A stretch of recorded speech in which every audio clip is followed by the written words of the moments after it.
May the peace, mercy, and blessings of God be upon you. Welcome to your channel, Al-Hikayah.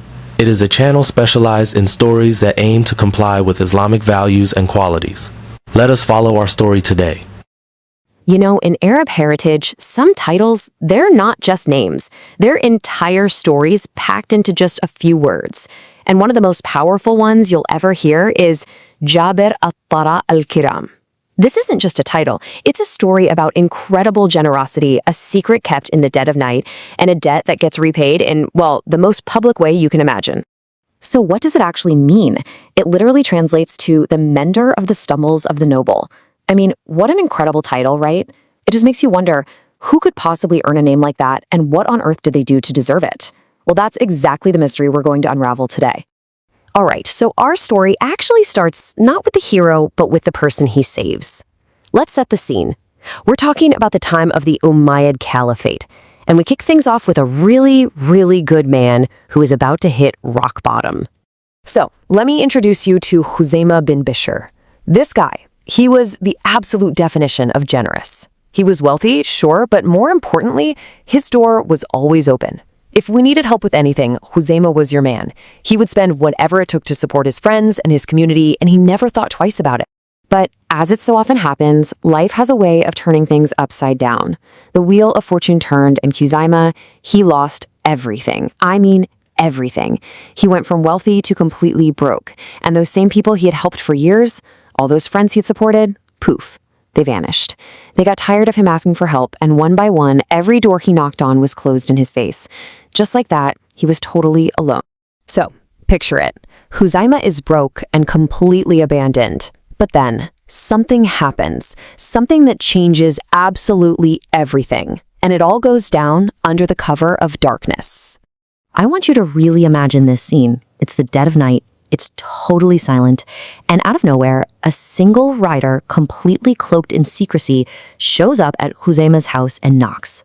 Khuzaimah, who's probably not expecting anyone, goes to the door to see who in the world it could be at this hour. And the stranger just pushes this heavy bag into his hands. So Khuzaimah opens it, and inside is an astronomical amount of money. We're talking 4,000 gold dinars. This wasn't just a little bit of help. This was a life-changing fortune, enough to completely rebuild everything he'd lost. But here's what's truly remarkable: the visitor's humility. As Khuzaimah's just standing there, completely stunned, the stranger just says something like, "This is just a small amount. Use it to fix your situation." And when Khuzaimah obviously asks who he is, the guy refuses to tell him, makes him swear he won't tell anyone, and just rides off into the night. Gone. No trace. Okay, so with this incredible anonymous gift, Khuzaimah manages to rebuild his life. But the story is nowhere near over, because now, that wheel of fortune we talked about, it's about to make another big turn. So let's just recap for a second. Khuzaimah was rich, he lost it all, and then a secret benefactor saved him from total ruin. Got it. Now fast forward a few years, and guess what? The man who gave him that secret gift is now the one who's in desperate need of help. It turns out our mysterious visitor has a name, Ikrimah al-Fayyad. And he's not just anybody, he's the governor of Jazeera. But right now, he's in some serious hot water. He's been brought before the caliph himself, Suleiman ibn Abd al-Malik. We're talking his career, and maybe even his life, are hanging in the balance. And this is just such a perfect reversal of fortune, isn't it? Khuzaimah, who was totally ruined, got saved in secret. And now Ikrimah, this powerful governor, is the one who stumbled. And he needs to be saved in the most public place possible, the caliph's court. And here's the kicker. Guess who just so happens to be in the court on that exact day? Yep, Khuzaimah. The moment Khuzaimah sees Ikrimah in this desperate situation, it all clicks. Everything just falls into place in an instant. He knows, he just knows, this has to be the man who saved him all those years ago. So he steps forward and delivers this absolutely unforgettable line to the caliph. He announces that the legendary mender of the stumbles of the noble is standing right there in the room with them. You can imagine, right?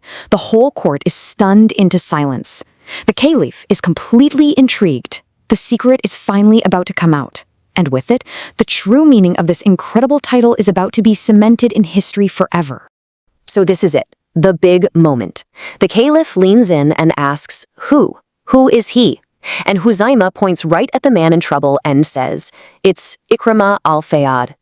He then tells everyone the whole story, the secret visit in the middle of the night, the bag of gold, the anonymous kindness that completely saved his life. Just like that, Ikrimah's secret was out for everyone to hear. Well, the Caliph was so moved by this incredible story of selfless generosity. I mean, he didn't just clear Ikrimah of whatever trouble he was in. He paid off all his debts, he fully reinstated him as governor, and then he promoted him. He made him governor of Armenia and Azerbaijan too. That one single act of secret kindness was repaid like 100 times over, right there in public. And that right there is what the title really means. To be a mender of the stumbles of the noble, it's not just about giving someone money.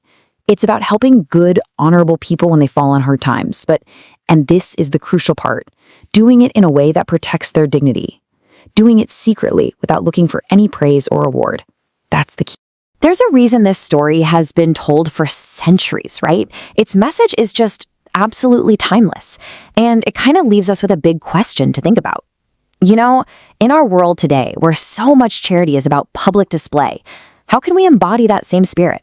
How can we be the ones who quietly and with real dignity help mend the stumbles of the good people around us?